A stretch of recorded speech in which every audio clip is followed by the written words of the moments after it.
All right, it's been quite a while since I've last updated you guys. I've been MIA for a little while here.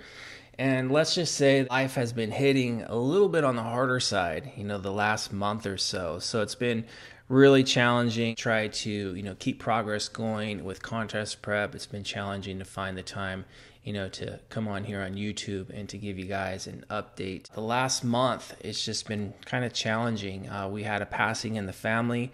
And of course, a lot of our attention and energies has gone into supporting family during a harder time. So it's just made contest prep a little less important. You go through things like this, there are some positives. You kind of reflect a little bit on, what's truly important in life. And of course, family is always high up on my list. There was no guilt, let's just say, as far as putting bodybuilding way down on the totem pole and really prioritizing my energies towards my wife and her family. So yeah, it's just been a little challenging with that. And my son ended up getting COVID, so he was dealing with that for a couple of days. He's okay, though. He just had some mild symptoms, but, of course, we had to keep him out of school, so that put a little bit more burden on the home studying. And since I work from home, he was sitting next to me while I was working, while he was doing his schoolwork, so a lot of my energy was going to him. And so the stress levels, a little bit elevated from what I'm accustomed to. And anytime I get a little bit on the higher stress side, then I tend to have a harder time adhering to, the dieting side of things. So my refeeds were kind of getting away from me on a couple of those weekends. So progress, in a sense, been at a standstill. And, not to make excuses, of course, I can say, life is hitting hard. But at the same time, I can still make better choices. So I take responsibility, the fact that, I could have adhered better. And the bottom line for me is that I'm not a very active person. I work from home, so I'm pretty sedentary. And I know from past history, in order for me to make that progress I'm looking for as far as fat loss, I need to move, get cardio in. I need to get steps in. And procrastinating, a little bit, part of me is like, well, life's hitting kind of hard, so I have kind of that as an excuse. And then the other part was, well, let me just eat a little less and see if I can, make some progress that way. On the days I was adhering really well, calories in the 1700s, still wasn't losing too much weight. So I just came to a reality that I'm going to have to move, and I'm just going to have to commit to that, and I'm going to have to sacrifice, and I'm just going to have to make it happen. So that's basically what I started doing last week, getting up in the morning, having a cup of coffee, going downstairs in my garage, and getting on the recumbent bike and just pedaling away for about an hour a day.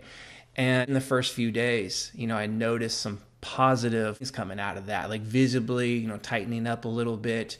And then as far as hunger, that kind of spiked up a little bit. So that was kind of a good sign that, okay, I'm starting to feel a little more hungry because I just wasn't feeling all that hungry on 1,800 calories, which isn't a lot of food for a guy my size. But because I'm not moving so much, it was actually plenty of food to maintain weight.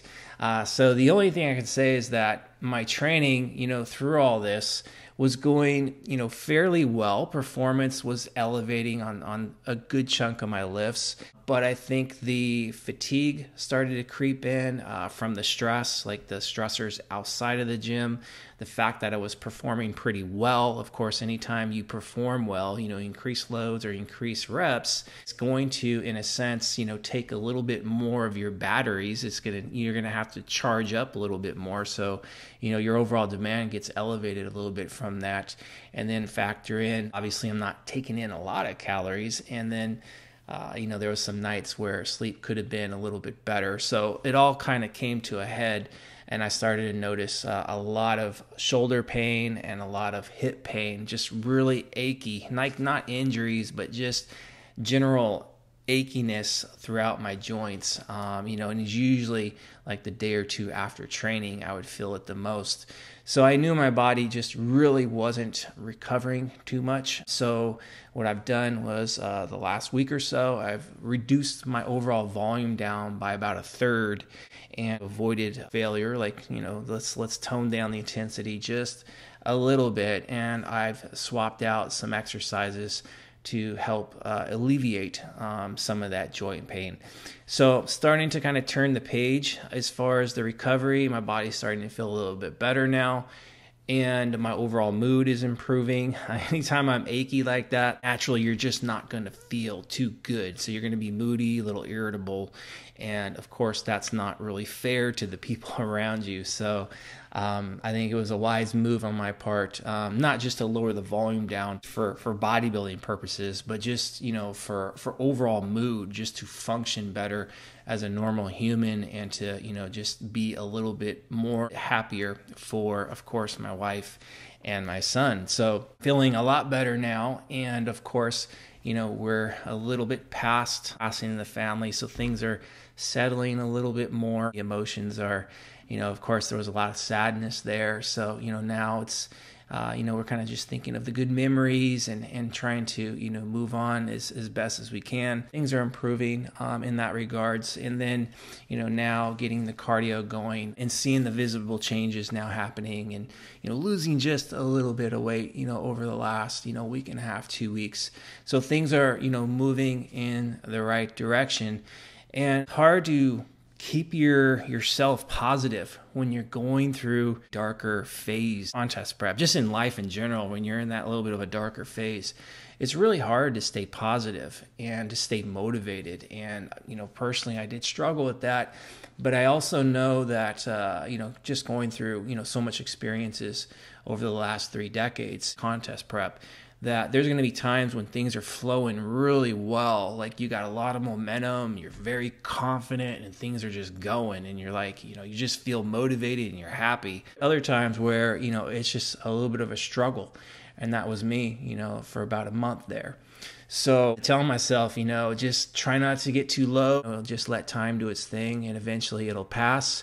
And not to make, let's say, any rash decision making, when I'm going through that situation. Like usually I like to make my big picture decisions where, I am feeling a little bit better, a little more upbeat. Because when you're in that frame of mind, you tend to make better decisions. And that was the case for me because, I did teeter, when I'm feeling that way, I did teeter with the thought of retirement. Like, do I really want to put myself through this again? Because I've been competing since the early 90s. I've been highly successful, going all the way to the world stage, placing decently well. So, I was just like, I've already kind of proven myself. What else do I have to prove? I just get in that frame of mind where it's like, you just get dark and you just try to justify things. And I just knew, okay, don't make any rash decisions here. Just let it play out. You'll turn the page, you'll turn the corner. And then from there, you'll have a little bit more clarity as far as where you want to go and, in a sense, kind of reestablishing goals. And the goal for me has kind of changed a little bit. My dad, who is 83 years old now, he's slowing down a little bit. I mean, he still pushes himself like every day. He gets up and he forces himself to move. But yeah, he's an inspiration. He just keeps going. And but the reality is he is slowing down a little bit. And he's been to a good chunk of my shows throughout the years. He was there for my very first show. He helped me put Pro-Tan on in my very first season. He flew across the country to see me compete at the Yorton Cup, and he basically did that unannounced. It was a surprise. I was on stage. I look out in the audience and I see this guy. I'm like, that kind of looks like my dad. I'm like, holy crap, it is my dad. So, he's done things like that to support me and my bodybuilding. I just want to have opportunity to be able to share, another show with him or, mini shows. That's, of course, that's the hope. But you just never know, how many more of these, you're going to have. And especially with a passing in the family, it kind of makes you think like, okay, I just don't want to miss out on those type of opportunities. With that said, I'm making a harder push for the WMBF Muscle Mayhem, which is on July 16th, my neck of the woods, over here in Sacramento, California. So I got to make a hard push for that. I'm about, 17 pounds away from looking, fairly respectable for that, with 20 weeks to go. So it's definitely, very doable to make that happen. Yeah, it would just be an opportunity for my dad to be able to come out, for a lot of my family to be able to come out. And for me at this stage of my career, that's probably most important, is that the experiences I have at shows, it's shared with the people that I care about the most. So that's obviously my wife, my kids, my dad, my teammates, Alberto, Eric, Andrea, Brad. Those are the type of experiences that are really high up on my list. And like WMBF Worlds, it'd be nice to go back and compete at a world championship level. To be honest, it's not high up on the priority list. So the goal is July, and then we'll kind of just take it one step at a time from there. If I have, energy still, I have motivation, the desire to continue to compete after that, I'll continue to do it. If I don't, I'll just call it a day there, go back to an off season, and maybe look to compete in 2023 with another brother from another mother, and that would be Eric Helms as he returns stage next year. That's kind of where I'm at. Hasn't been all, like Rocky would say, sunshines and rainbows. Been a little bit dark the last month, and that's why I've been a little bit out of the picture here on YouTube. But I'm back and feeling good again, and I'll do my best to try to update you guys, when things are going super well and when things aren't. And this is one of those check-ins where things haven't been the greatest, but, I'm continuing to push myself forward and just take it one day at a time and do my best to enjoy, the journey. So I'll leave it there. You guys have any questions, any comments or whatever, feel free to drop them below, and I'll do my best to chime in and interact with you guys.